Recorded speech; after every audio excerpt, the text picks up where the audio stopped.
The drawbacks of Rayner's theory. Why only certain elements yield the coordination compounds and not all the elements? Why the bonds in coordination compounds are directional in nature? It failed to explain the magnetic and optical properties of coordination complexes. Because of the drawbacks of Rayner's theory, the valence bond theory came up, which was proposed by Pauling. He proposed that the central metal ion in the complex makes available a number of empty orbitals for the formation of coordination bonds with suitable ligands. The appropriate atomic orbitals like S, P and D of the metal hybridize to give a set of equivalent orbitals of definite geometry like square planar, tetrahedral, octahedral and so on. The d orbitals involved in the hybridization may either be inner d orbital or outer d orbital. Each ligand has at least one orbital of donor atom containing a lone pair of electrons. And lastly, the empty hybrid orbitals of metal ion overlap with the filled orbitals of the ligand to form metal ligand coordinate covalent bonds. Today we are going to discuss on valence bond theory, which was proposed by Pauling. Though valence bond theory had many number of defects, the following page will show you about the drawbacks of valence bond theory. It failed to explain magnetic properties of the complex. It describes the bonding in complexes only qualitatively but not quantitatively. It failed to explain the color of the complexes. It does not distinguish between strong and weak ligands. No sufficient explanation for the formation of inner orbital and outer orbital complexes. And it does not provide any information about reaction rate and the mechanisms. And finally, it failed to give a clear distinction between tetrahedral and square planar complexes. Hi student, today we are going to go with the valence bond theory. In valence bond theory, emphasis was kept on the metal atom or metal ion. But in the same time, you have to know about the ligand, which I have told you before. That ligand is that very compound which contains a lone pair of electron and it acts as a Lewis base. So ligand is a Lewis base who has the ability to donate the lone pair of electron. So whoever can donate a lone pair of electron can be called as Lewis base, and all ligands should have a lone pair of electron, and so they can form a coordinate bond. So in VVT, the ligand was classified under three heads: strong ligand, average ligand and weak ligand. Examples for the strong ligand are carbon monoxide, cyanide, ammonia. For the average ligand, you have the nitride ion, ethane 1,2-diamine, ammonia, EDTA, thiocyanide, and hydroxide. Weak ligand includes fluoride, chloride, bromide, iodide, sulfide, thiocyanide, and water. You can see that thiocyanide is occurring in two parts. It's a bulky ion, and sometimes it is showing both ligands, so strong and weak. For a strong ligand, they are good electron donors. As is acting as a Lewis base, they are good electron donor. They pair with the unpaired electrons of the metal. Today we are going to see it. So if this is the metal and this is the ligand has a lone pair, and this lone pair they would like to donate it to metal. So they are very good electron donors, and they love to form pairs with the unpaired electron of the metal. So when the electrons, the lone pair of the electrons of the ligand come nearer to the electrons of the metal, they get repulsed and they are pushed more backward. In average ligand, it acts as a strong as well as weak ligand. It depends upon the activity of the metal. So these are the ligands which at times may show as a strong, at times can show as a weak. While in case of the weak ligand, they never pierce the unpaired electrons of the metal. Here you can see, we have already learned in class 11 the hybridization. If it is sp, the structure will be linear. sp2 trigonal planar, sp3 tetrahedral, dsp2 or sp2d. Which d? You know the d has got 5 suborbitals. We are talking of that very d which is x square tends to y square. And such compounds, they would have a structure with square planar. dsp3 or sp3d having the d suborbital to z square is trigonal bipyramidal. dsp3 or sp3d, I am talking for that very d suborbital which is x square times y square and is a square pyramid. And finally we have d2 sp3 or sp3d2, where we talk about the first d with dx square times y square and dz square. It comes as an octahedral structure. So every ligand should have a lone pair of electron, and whoever can donate a lone pair can act as a Lewis base, and they are termed as ligand in the coordination complexes. If I take examples for carbon, nitrogen and oxygen,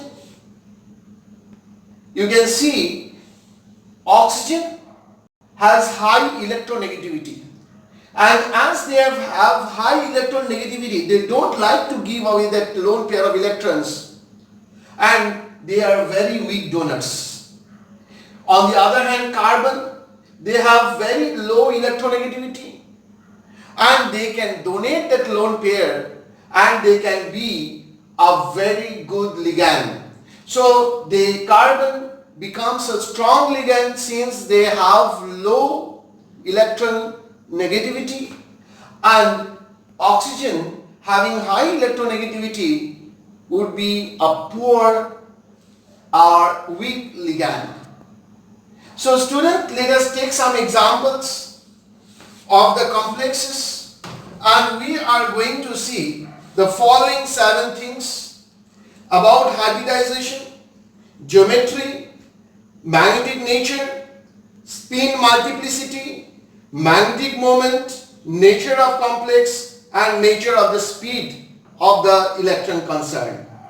If I take example of nickel chloride 2 minus, here nickel is 28, you have argon, that is 18, followed by 3D8 4S2. What you have to do, the moment you get the compound, you write the electronic configuration of the metal, of the central metal atom. Secondly, try to calculate the oxidation number. What is the oxidation number of nickel? This you have to find it out. You can take this as example, say it is equals to x minus 1 the whole into 4, because 4 times minus 1 is equals to minus 2, or x is equals to 4 minus 2, x is equals to 2. So the oxidation number of nickel is 2. Here we do like this, nickel 2 plus would have argon with 3D 8 4S0. If you take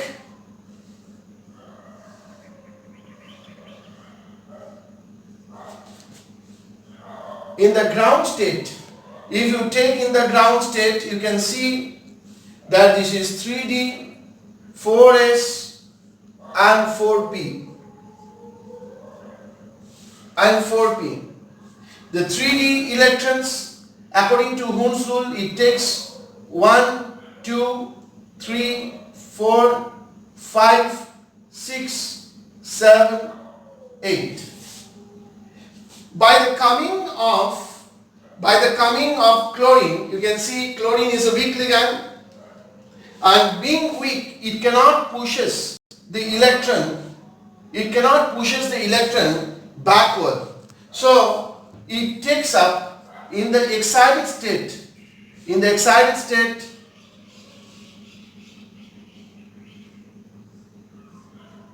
This is 3D, 4S and 4P.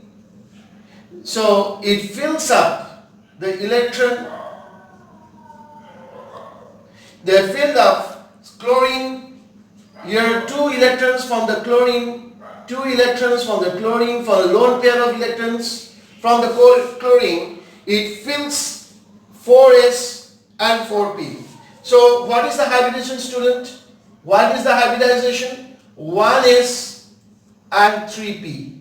So sp3. So what is the hybridization? It is sp3. And for sp3 hybridization, what will be the structure? It is tetrahedral.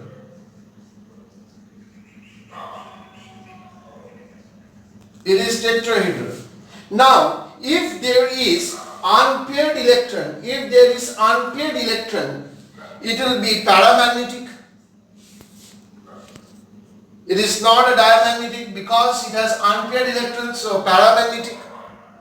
What is the spin multiplicity?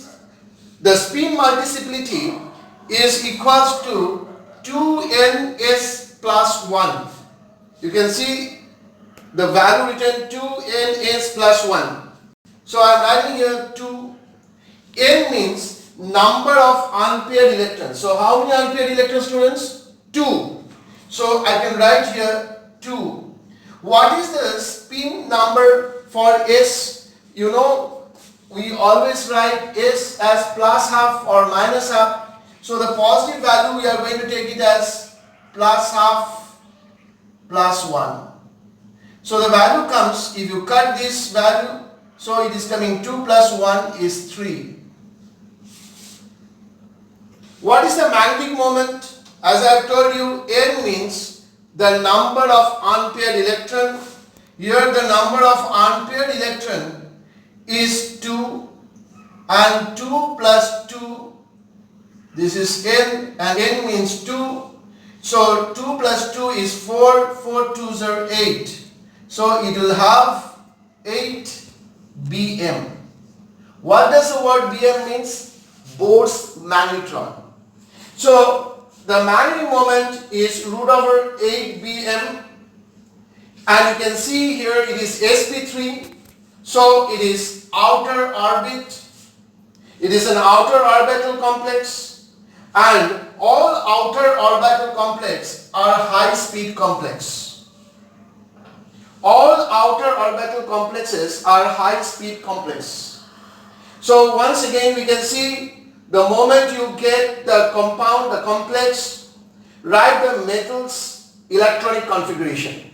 Find the oxidation number of the metal and then calculate out the ground state. In ground state, what are the spaces being occupied by the d, s and p orbitals? How many are the coordination numbers? And you have to fill up accordingly. Find the hybridization, geometry, magnetic nature, spin multiplicity, magnetic moment, nature of the complex and nature of the speed. In our second example, we can take here nickel cyanide CN4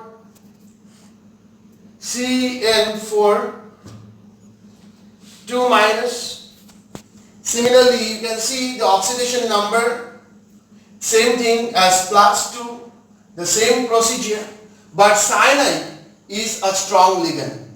In case of the strong ligand, this repulsion would be more, it pushes this electron in the previous orbit and this remains free. Cyanide, the cyanide pushes 2 lone pair here, 1, 2, 3 and 4. So it invests 1d, 1s and 2p. And dsp2 is a square planar. dsp2 is a square planar. So here you have dsp2. This would become square planar. And you cannot see any kind of unpaired electron. If there is no unpaired electron, it is diamagnetic. Is no unpaired electron, so it's diamagnetic. The spin multiplicity would become 0. Why? Because the N is 0, because there is no unpaired electron. So N represents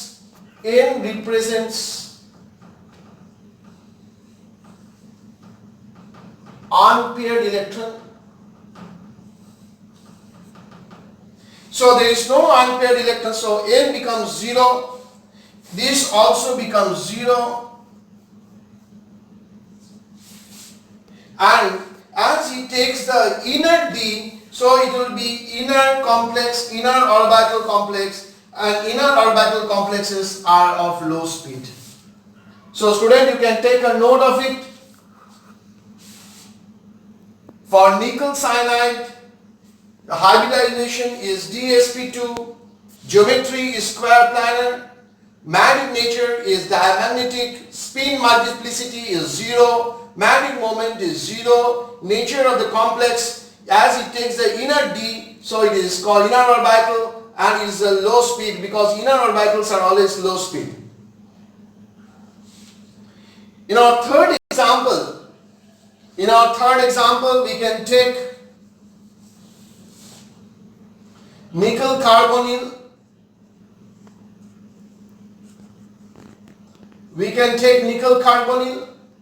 In nickel carbonyl, Ni is 0 because carbonyl is 0. So nickel oxidation number is also 0, and here it would have 8 electrons, here 2 electrons.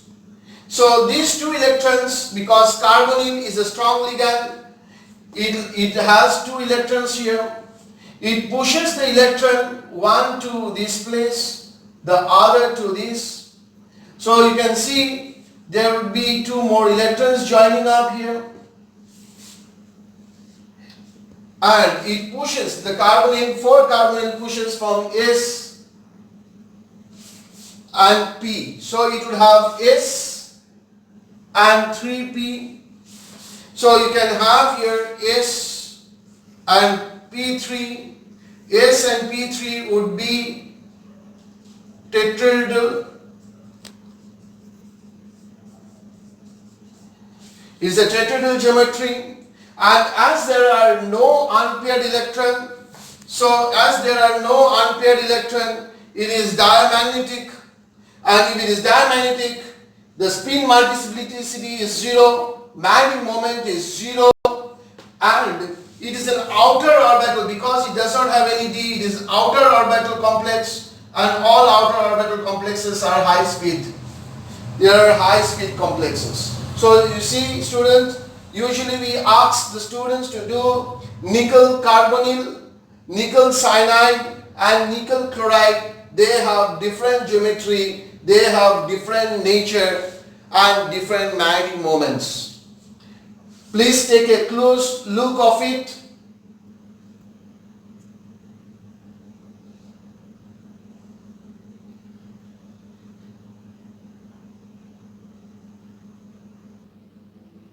Let me take two examples. Example 1 and example 2 together with here.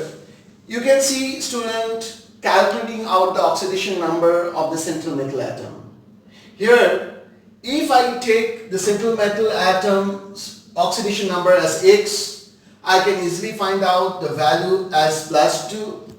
And Fe26, here argon, it comes 18. Followed by 3d6, 4s2, Fe2 plus loses 2 electrons from the s orbital, and in the ground state, the d orbital 3d, 4s and 4p would be filled up according to Hund's rule 1, 2, 3, 4, 5 and 6. Now, cyanide is a strong ligand. It pushes the electron to form pairs. So in excited state, 3D structure would take the shape with 2, 2 and 2, keeping 2 vacant d orbital. 4s is vacant, 4p is vacant, 4p is vacant. Cyanide, 6 pairs of cyanide electrons, 1, 2, 3, 4, 5 and 6. So here the hybridization is inner d 2 orbitals s and 3p. So the hybridization is d2 sp3. The geometry is octahedral. Now the question is there any unpaired electron, student? Answer is no. If there is no unpaired electron, it is diamagnetic. What is the spin multiplicity? For diamagnetic, the value is always 0. Magnetic moment for diamagnetic is always 0. As it has taken the inner d, so it is inner orbital complex. And inner orbital complexes are of low speed.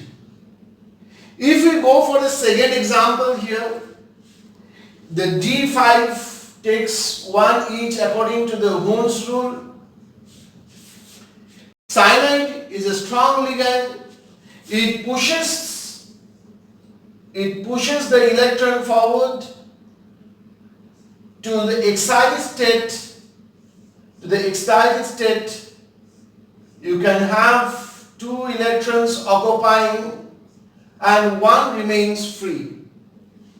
4s remains vacant, 4p remains vacant, 4d remains vacant and so on.